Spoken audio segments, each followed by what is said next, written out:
Okay, folks, we'll go ahead and get started today. And I'm excited to introduce our speaker today. Raven Albertson is a program manager at the Utah chapter of the Alzheimer's Association. We're excited to have her expertise here today to speak with us about caregiving and specifically about working with older adults with dementia. And so I'm going to turn the time over to Raven. Thanks so much, Danny, and thank you all for choosing this session. I hope that you walk away today with at least a couple of tips that will help you when you're working with anyone who's living with dementia. I'd like to just start off by introducing myself and my connection to these issues. I'm very excited and honored to be a part of an elder abuse awareness event, particularly because I have a very close family member, my sister, who lives in long-term care and has since her early to mid-20s. 2 years ago, her care management team decided to cut her off from contact with her entire support network. And I'm in a current battle, as you can imagine, to advocate for her rights and reconnect her with her loved ones. And my father was also a full-time caregiver for his mom, who lived and passed away from Alzheimer's back in 2008. And I'm now seeing the burden that it really put on his health because of being a full-time caregiver. Same for my mom, who was a full-time caregiver for her mom, who didn't live with any kind of dementia. But caregiving, as we all know, is hard work. And it's hard work for those that are, caring for my sister in long-term care. That's hard for them. It's put some stress on them that has led to the situation she's in. It's been hard for my dad in caring for his mom with dementia in her last years of life, and really hard for my mom. And I can see that they have increased health risks because of that beautiful and wonderful gift that they've given to others to care for them. And so I want to start off next with just talking about the burden of health that is on caregivers and give you some tips on how to deal with those. And then I'm going to talk about communication and how we can really use these tools in our tool belt on communicating with someone with dementia that will also help us. So I'll tie that all in later, I promise. So let me get to where I want to be to start and look at caregiver health. I'm kind of got a hodgepodge of different information to share with you, so it will all tie together. So I really just want to start by saying, well, what is the problem? Why is this important? And I'm pretty sure all of you already know, because you're here for a reason. But caregiving has a great and significant impact on the caregiver. Of caregivers, 63% of Alzheimer's caregivers are women. And so you see an increase in the burden of caregiving on women, pretty much in most situations, but especially with dementia. And of caregivers who provide more than 40 hours a week per care, 73% of those are women. And so you can really see that family caregivers, because they're giving obviously more than full-time care, are often women. And I just want to check the chat and make sure. Okay, thanks, Danny, for inviting everyone. And I encourage you to make comments and questions throughout, because I want to address them while we're talking about this subject. So it's a lot of hours, and there's definite consequences from the amount of hours and the amount of stress that goes with that. So with dementia caregiving, there's special challenges. They assist more with these certain types of issues. Assisting with activities of daily living is higher. Handling incontinence is much, much higher. Helping with emotional or mental health problems is way higher. And help with behavioral issues, again, higher. And so if you're going to be a caregiver of some kind, you know that the challenges in dementia caregiving are going to be stronger. And it's something that obviously is a need, and everyone living with dementia really needs a great and wonderful support network. And so, can we rise to this challenge? Yes, we can. We need to manage that, though. We've got to access the tools and strategies to help reduce the impact on the caregiver, because, not to scare anyone away, but because of the strain of the stress of caregiving, it causes some things to happen. Of course, it's highly stressful. You can see all those purple bars are dementia caregiving compared with other types. It's long-term, it's more than 5 years. It's high physical strain often. And for the caregivers of those with dementia, their health has often gotten worse due to their care responsibilities. In fact, many caregivers of those living with dementia actually pass away prior to their loved ones who they're caring for. And so, if we can all think about our personal situation and connection to this issue, there's got to be a way, whether it's a professional setting or a family setting or a policy level, funding level, where we can say, okay, something's got to give here. We need to put more energy and resources into caring for the caregiver. Spread that burden across more people if you can. Increase the support for the caregiver, increase breaks and respite, and make sure that those resources are trustworthy, and feel good to everyone. Emotional stress is very high with caring for someone with Alzheimer's and dementia. And often those who are caring for someone with dementia will experience depression. So let's just skip off of this one, and I'm going to go actually to our website and share a different screen and talk about caregiver stress and what we can do about it. And what are the signs that you need to look for when you're looking at caregiver stress? All right, so this is just here on alz.org. And if you look up caregiver stress, there's a great resource. And I think that it's something we should all come back to every once in a while if we're a caregiver or if we caregiver, to be in check. Am I exhibiting some of these symptoms of caregiver stress? So number one is denial. Denial about the disease and its effect on the person who has been diagnosed. The feeling, I know they're going to get better.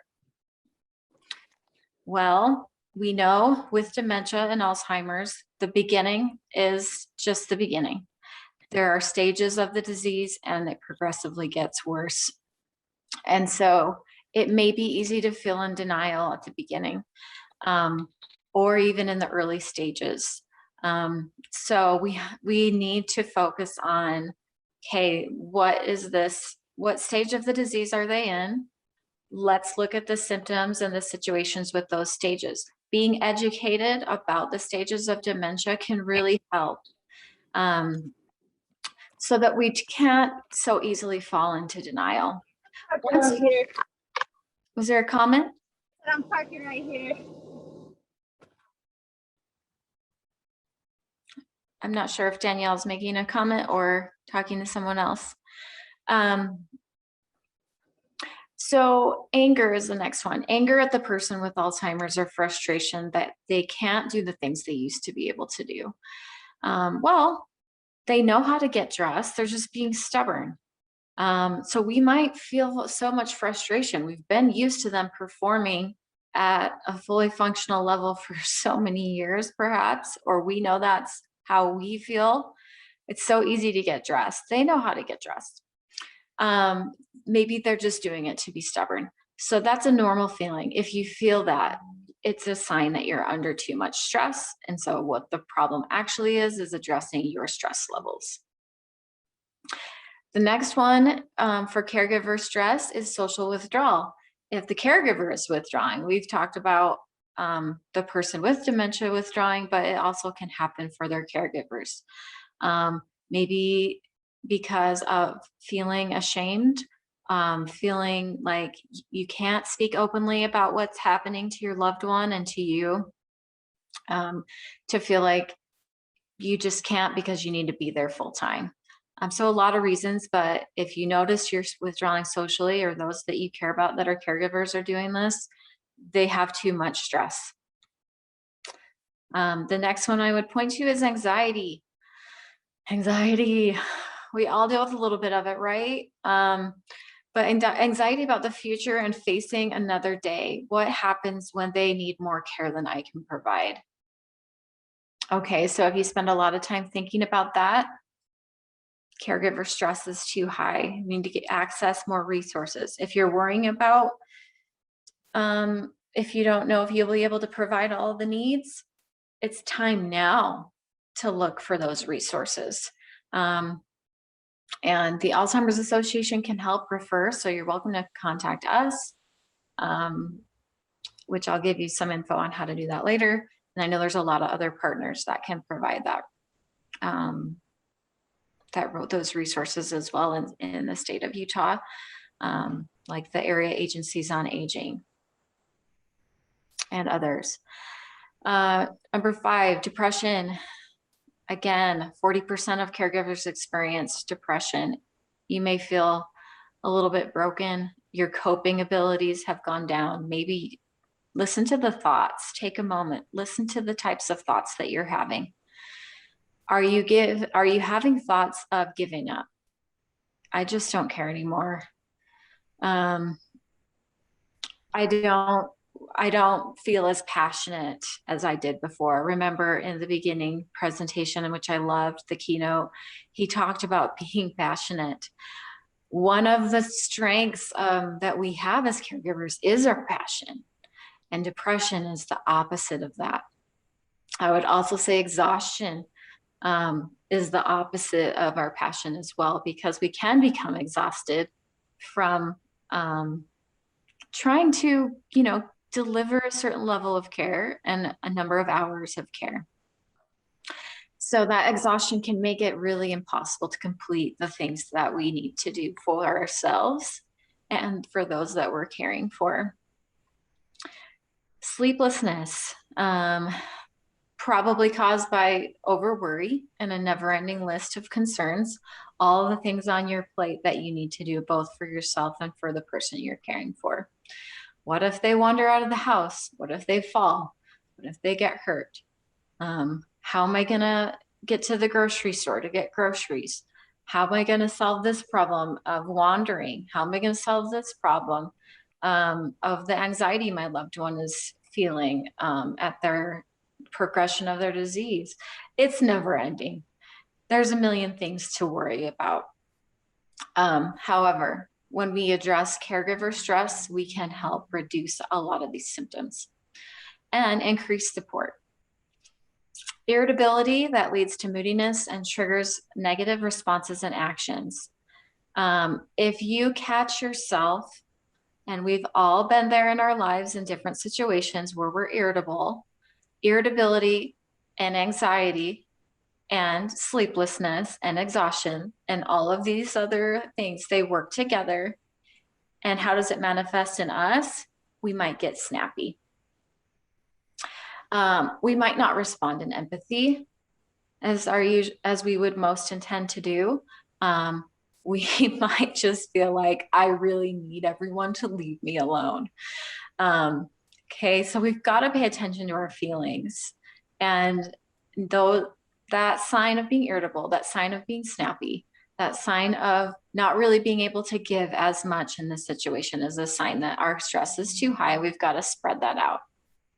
We've got to get more support. Lack of concentration can also happen to a caregiver, making it really hard to perform familiar tasks, forgetting appointments, maybe not being as present in at any moment in what you're doing, feeling just like your mind's somewhere else. So you really can't be present. And when we are present, it really allows us to provide the level of care that we believe in providing. And so if we are having a hard time concentrating, we've got to address that. Okay, there is a countdown, and Rob just let us know we can ignore that, so that's great. So we still have quite a bit of time in case you're worried. Don't worry. Remember, we're working on not worrying. So the last one is health problems, and this one is so important.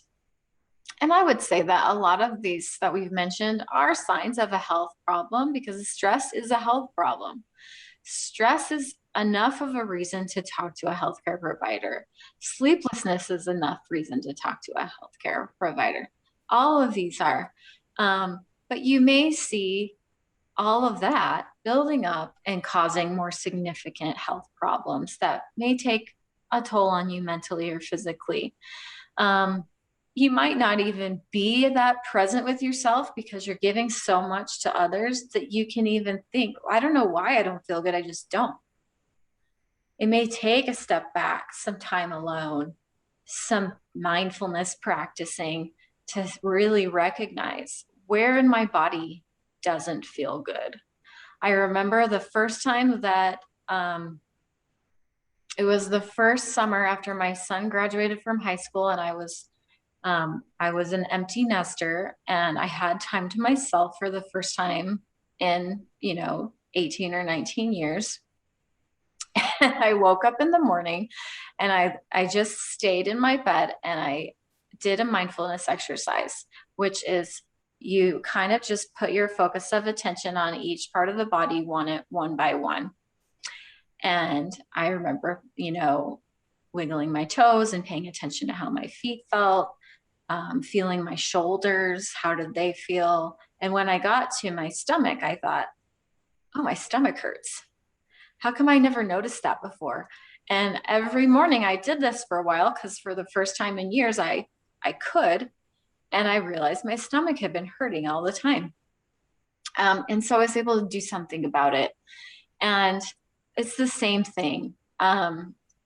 We often won't be able to really listen to our bodies unless we have some time to just be present in our bodies and listen to what our bodies are telling us. Take a journal, maybe write down symptoms when you notice them. I always recommend when you talk to your healthcare provider to have a list. You're not going to probably remember everything that you want to share and address off the top of your head. That's not part of dementia. That's just everybody. So start to pay attention when you can and write down stuff that you notice and take that to your healthcare provider. You may be living with chronic conditions that need to be addressed. So here are tips to manage stress on the other side of that. So the first one is knowing what community resources are available. If you're experiencing signs of stress on a regular basis, consult your healthcare provider. Ignoring symptoms can cause your physical and mental health to decline. Please don't wait. Please don't wait. Please know that your time, your health is worth getting attention. And the more strong you are, the better you take care of yourself, the better care you'll take care of others. We have tools on our website called Community Resource Finder, and also the Alzheimer's Navigator that can help you figure out what resources that you need. If you're not utilizing respite and you're in a situation where you're the primary caregiver 24 hours a day, 7 days a week, I would say that would be the first resource to look for. Number two is and number three, we can do them together, get help and find support. So we have support groups. I know that a lot, I think some of the area agencies on aging have support groups. There may be support groups through your healthcare provider. Find the support groups. We have, again, through the community resource finder, or the best and easiest way, if you're someone who refers people to find support groups, or if you need them, is just call our helpline. And there's the number 800-272-3900.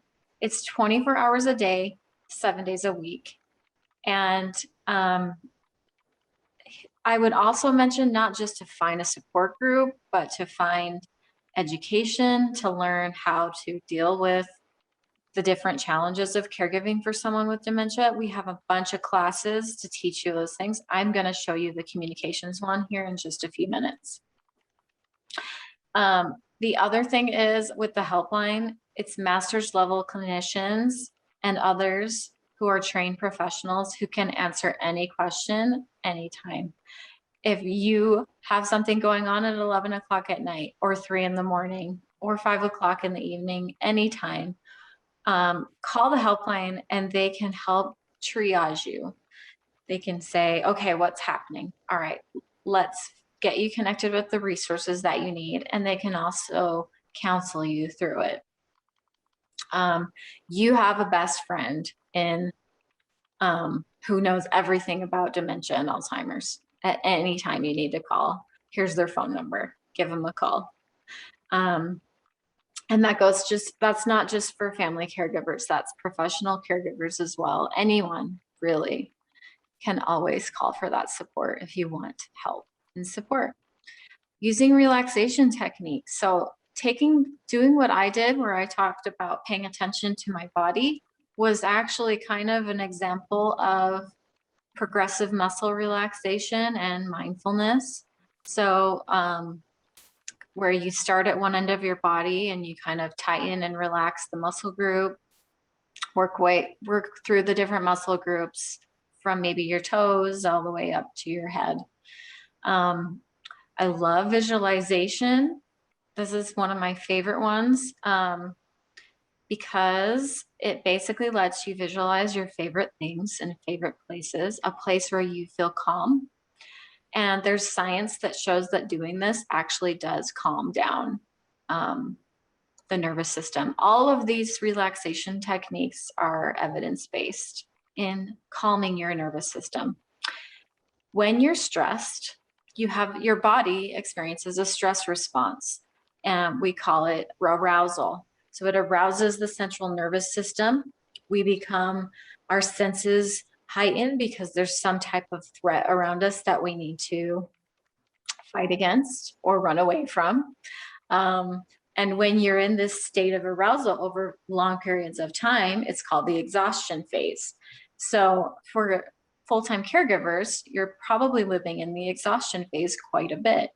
And so the way that we can lower that down to normal homeostasis levels of stress with more, sometimes it's stressful and sometimes I can actually just feel like a normal person and not feel like something I'm constantly wound up, is by using these relaxation techniques over time, long-term, consistently. And there may be things that help you, but what the key is that if it helps your body to experience a calm. And it also has an effect on the brain. All of that stuff is housed in the brain. It's part of our nervous system where we feel stressed. Slow breathing exercises. I like to do one where I count in for 4, hold it, maybe depending on how long I feel comfortable holding it, 2 to 4, exhale for 4, and then I'll like increase the length of my inhales and exhales.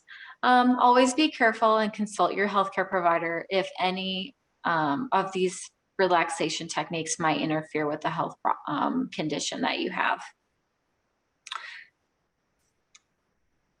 We also refer, Mayo Clinic has a really cool list of relaxation techniques on their website. Okay, get moving, exercise. Also, one of the best things any of us can do is exercise. It reduces stress. It gets those healthy, happy hormones flowing from our brains. Even just 10 minutes. I should have brought my little tool over that I use because I'm very busy throughout my day also, just like you. And I just use a resistance band and I keep it next to me while I'm sitting and doing my job or walking around on the having conversations or helping someone. And you can just do simple, you know, I started with 10 repetitions of a movement. And then I would do another 10 repetitions, like you can kind of hook the resistance band around your foot and then pull it up with your arm, or you can just use both hands and stretch it away from each other. You can take the stairs. You can do all kinds of things. Just increase your physical activity. It will help improve your stress levels and overall health. Because remember, stress is part of the problem. Also, the risks of chronic illnesses and other things related to caregiving, or even just all of us have health risks before we were caregivers, right? So we need to be paying attention to our health. Make sure you get exercise. Do something that you love doing too, and turn it into something that moves your body. And maybe just to get us all a little more engaged, because I don't know if there's been any comments in the chat, share how do you like to get moving throughout your day? Is there an activity that you like? Would you share it in the chat?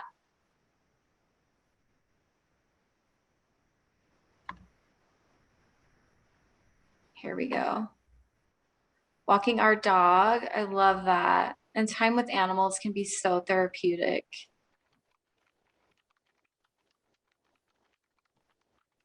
Thanks, Daniel. Does anyone have maybe a sport that they used to love or still do? Or does anyone garden? Okay, Kaylin, thank you. Standing outside and looking at nature before tackling the day. I love that. There's also science behind experiencing awe, which happens when we look at nature. When we take a moment to look outside, if you live in Utah, you probably have a mountain nearby you can look at too. It actually increases our coping level of happiness. It raises our level of happiness in a sustainable way. And so what Kaylin explained of just being outside and looking at nature actually in the brain does something, which is really cool. Any other ideas?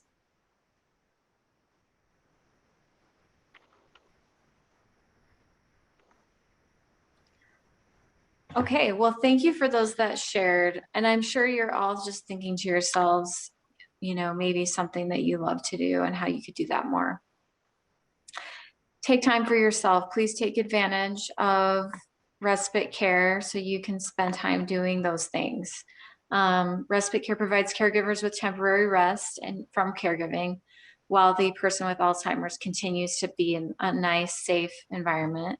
They're not going to close our breakout room, so don't click leave, just close that window. Sorry about that. Rosalind, thanks for sharing. Aerobic housework, win-win. Take your responsibilities and make it fun. I love to blast fun music, or maybe just play quieter, depending on what you like. But music can make a big difference to make something a little bit fun that's still a chore, right? Being an educated caregiver, like I mentioned, we have classes on how to communicate, how to understand the behaviors that are being displayed. What do these behaviors mean? Because it's almost like learning a whole new language, because it's mostly nonverbal and at some point, and you're really just trying.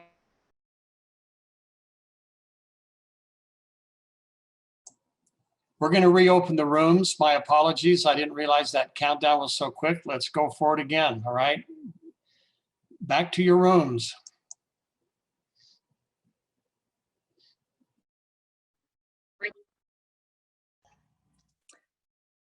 Oh, so glad you all made it back. Sorry about that. This is the world we live in right now, and we will do the best that we can.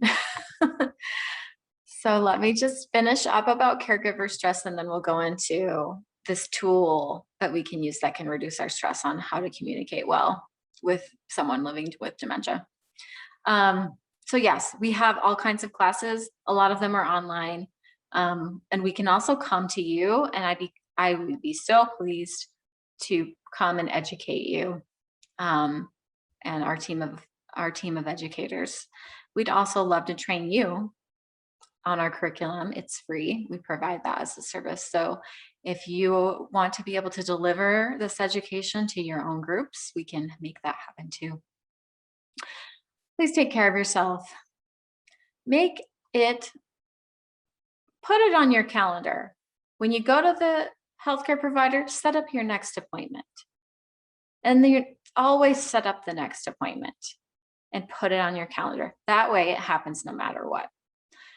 Have consistent, regular appointments with your healthcare provider. Try to eat well, exercise, sleep is a big one. Anyone have tips you'd like to share on getting a good night's sleep? Please share those with us. I think that's probably one of the more common struggles. How do you make that happen while caregiving?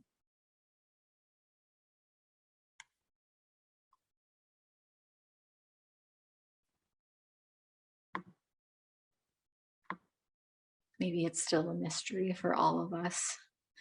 I know for me, I have studied this, and there's some things that you can do, like turning down the lighting, an hour or two before you want to be falling asleep, turning off screens, same, about an hour or two before. I use some type of white noise to help kind of create a calming feeling. Weighted blankets are great if you're someone who's under a high amount of stress. That can also be something to use at night. There's lots of things, but sleep, just remember your sleep matters. Sleep is so important. And if you need to get more support for getting a good night's sleep, then please look for that. Making legal and financial plans is also something that can really reduce your stress, because when you know that, remember one of those other signs was worrying about how is this going to work down the road? Well, let's sit down and make a plan for it. Let's make sure those things are in order legally, and then you can take a rest and not have to worry about that anymore. Okay. I'm going to stop sharing this screen and switch to a different one. Hi, it's me again.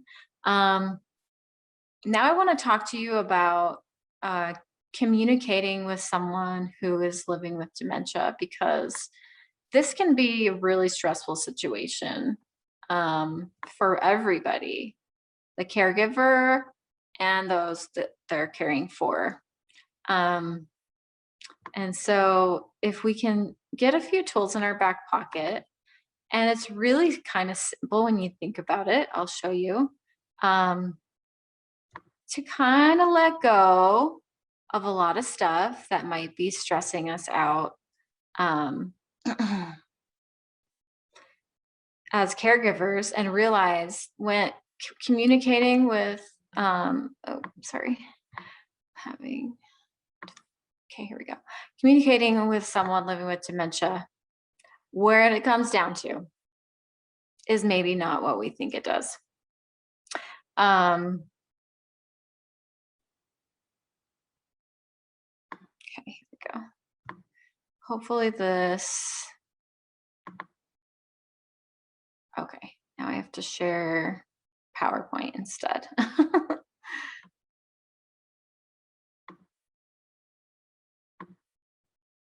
and share PowerPoint. It comes down to really empathy and empathic listening.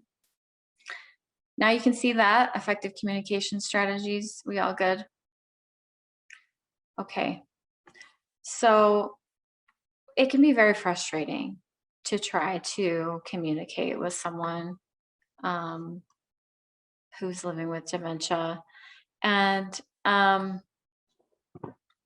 depending on the stages that they're in, it's going to vary.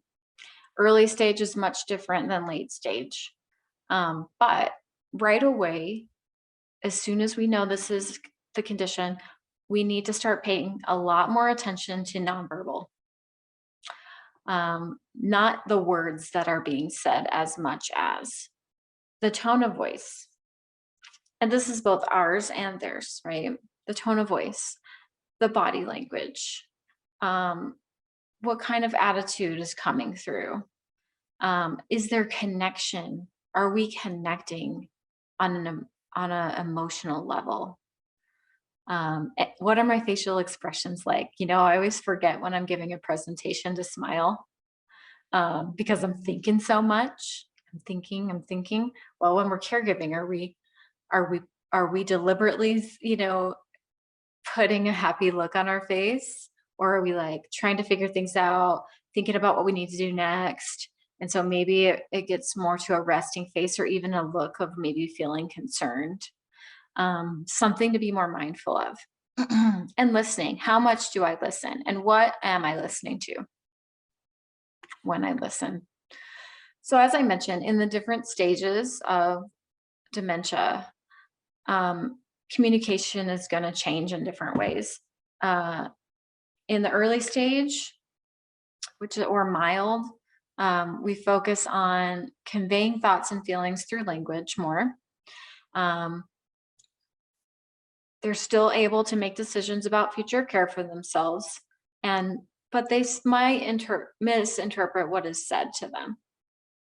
And so we need to be aware that it's still a good time to remember what I say might be misinterpreted by this person that I'm caring for. How can I convey a more effective message?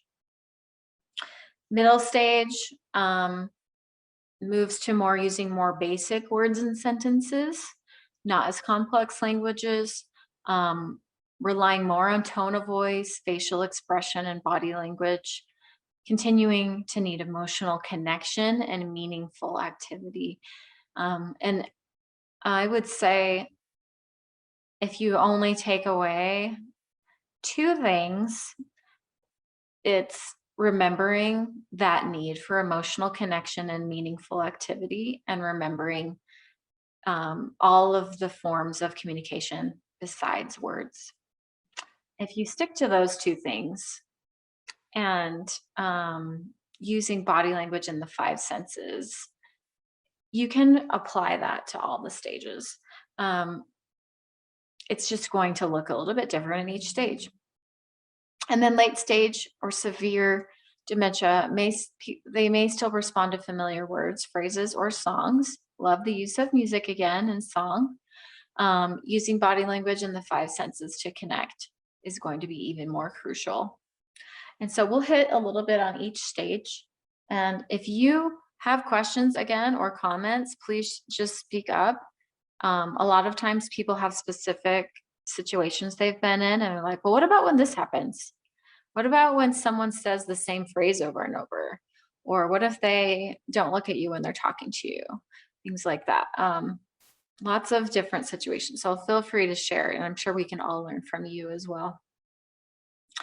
So you might start to notice in the early stage difficulty finding the right words, taking longer to speak or respond, withdrawing from conversations, because again, if it feels extremely difficult to engage in a conversation, we might not say, hey, something feels wrong. I don't know what it is, or whatever, you know. We might not want to tell people that. We might just withdraw. Struggling with decision making and problem solving is another key indicator of early stage. And you can kind of also look at these as maybe they kind of link with our warning signs. If you're looking for someone who may not have a diagnosis yet, these early stage characteristics might also be things to look for of warning signs that they need to be evaluated.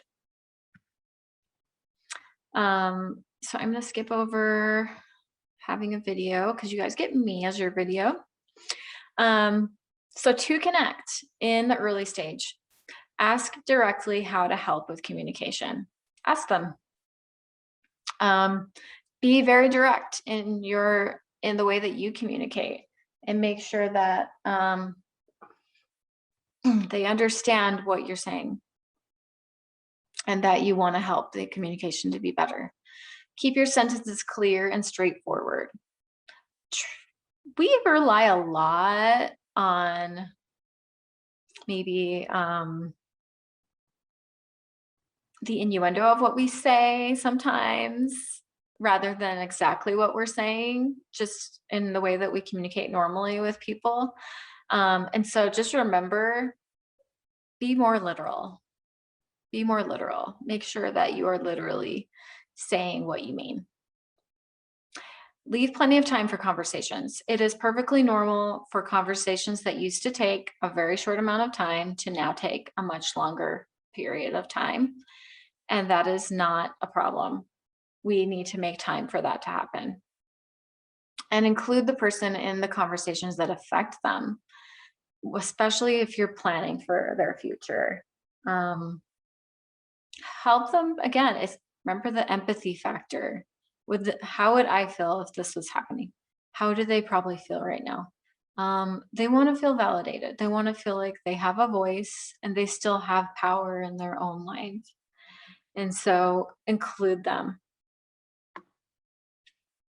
Remember not to make assumptions, to speak directly, like I mentioned, and find out from them what's the most comfortable way for them to communicate.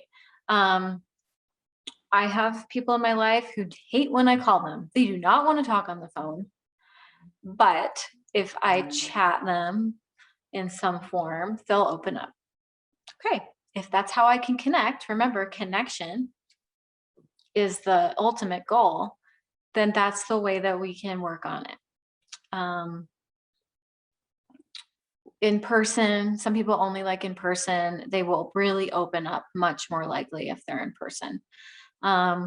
Just try out different ways and see what you can learn and ask them. Laugh together. Oh my goodness. Just to remind us all, nobody's perfect. We all have health issues of some kind. We all are on a journey. If we make that new diagnosis a doomsday situation where it's like, oh my gosh, suddenly like life will never be the same again. And now, there is grieving that is involved in it, but that can't be our entire experience. We've got to make room in our lives for laughter and enjoyment.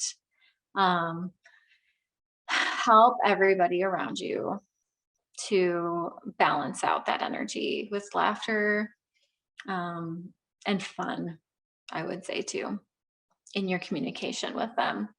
Help it feel comfortable. Help it feel casual too. Being honest, laughing together, and staying connected. So this may, as communication changes, it may feel like it's hard to stay connected and really understand each other, but we've got to make those things a priority, and also to have positive, happy engagements. Think about your engagements that you had the last week with the people you're caring for. How much of that time did you all laugh? How much of that time were people laughing and smiling? How could you introduce that into those interactions? It's okay. We don't have to be focused on the serious side of this all the time. Okay, middle stage. The middle stage, you might notice some different changes, right? So it might be even more difficult for the person to find the right words. You may notice them using familiar words repeatedly. You may see new words being invented to describe familiar things, easily losing train of thought, less speech. So they may get quieter, communicating through behavior rather than words more often. Okay, this is the key. Behavior. I can sit here and tell you something in a million different ways. And I don't know if anyone has seen the movie Guardians of the Galaxy. But in the movie Guardians of the Galaxy, there's a character who only has one phrase that they ever say. Does anyone know what it is? You get extra points if you do.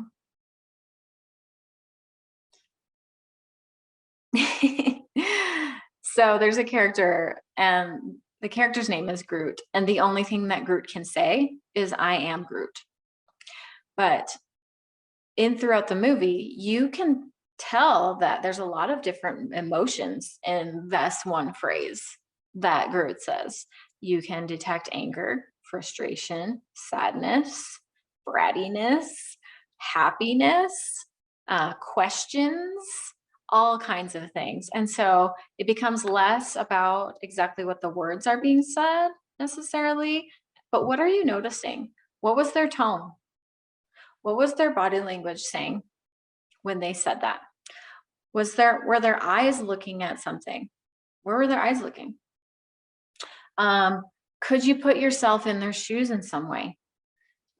Maybe by being where they're at in the room closer and seeing what are they looking at from their perspective? Oh, maybe it's colder on that side of the room. Maybe it's hotter.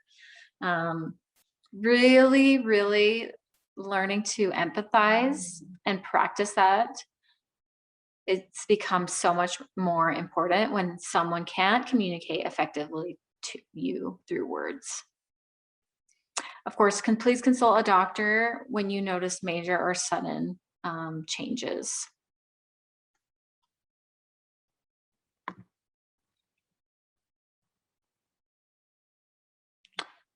Okay, gentleness is so important. Something that's important in the middle stage is being kind of face to face when you're communicating, looking that person in the eye, say who you are, call them by name. So it may sound silly for me to say to you, hey, it's me, Raven,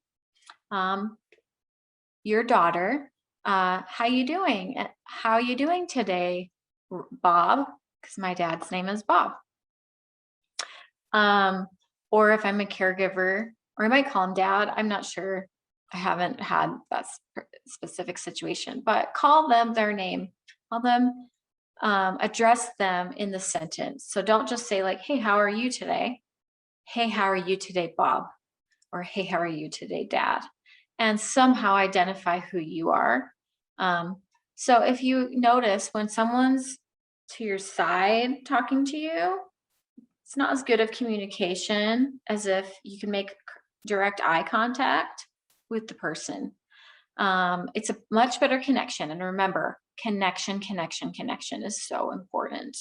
Eye contact, getting at their level physically, if they're seated or reclined, go to them, help them feel like you're there with them.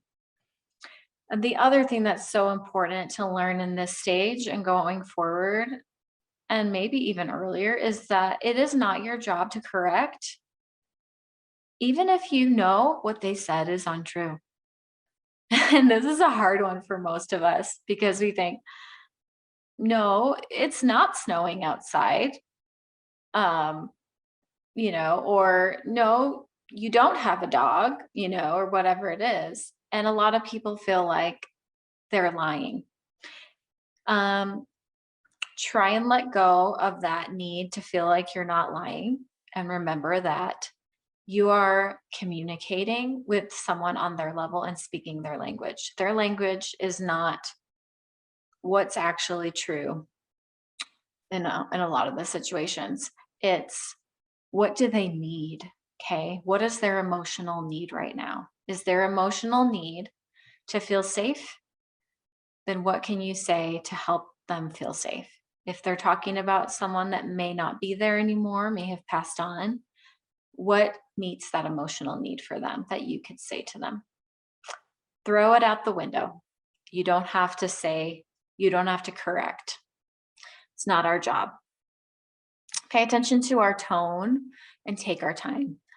Just like we said before, it's going to take a lot more time to have these interactions.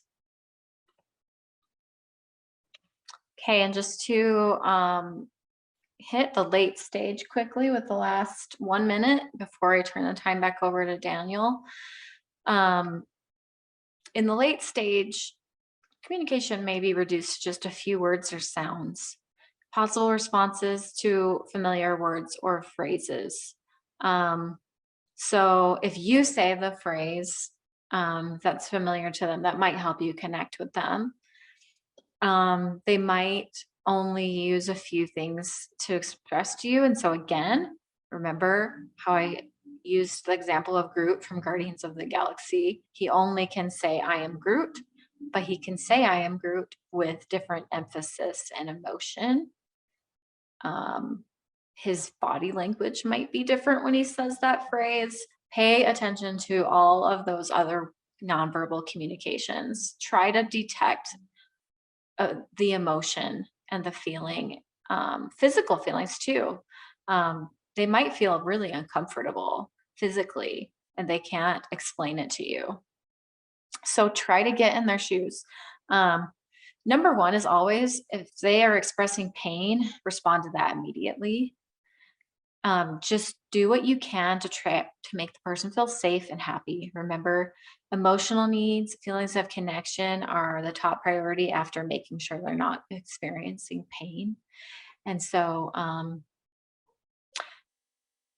if you can't exactly figure out what maybe they're trying to communicate, just try to understand it better and help them feel like you're there for them and that you're introducing safety and a good feeling.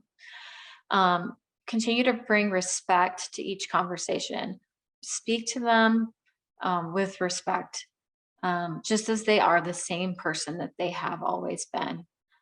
Bob is still Bob, Karen is still Karen, and they need to be shown that we are honoring who they are, even if they have changed so much. Keep talking. It may be hard for them to keep the conversation going, so help them feel like they're not alone, and keep feeling introducing a sense of being in presence with you. Connection. Remember connection, and use all 5 senses to communicate. Touch, color, with the visual. Remember, get creative. You're going to have to think outside of the box. And I just want to make sure I leave time to Daniel to wrap up. So thank you so much for letting me take some of your time today. I hope that you walk away with a couple of things that may equip you with what you are doing. And I'm grateful for you and for your service. And it's an honor to be here with you today. Thank you so much. Thanks so much, Raven. We all have a lot to take back to our own lives now, ways that we can better take care of ourselves and take care of those that we love. So hopefully each of us can take at least 1 or 2 things that we've learned today and try and make some changes in our own individual lives. So thank you for that. We are about to conclude. I am going to share a concluding video from Tracy Gruber, who is the Executive Director of the Utah Department of Human Services. So bear with me as I bring that video up, but I want to make sure that we all see this as we conclude as well. And once the video concludes, we will conclude this breakout as well and the conference for the day. So thank you all for attending in advance as well. We appreciate that. And we'll hear from Tracy.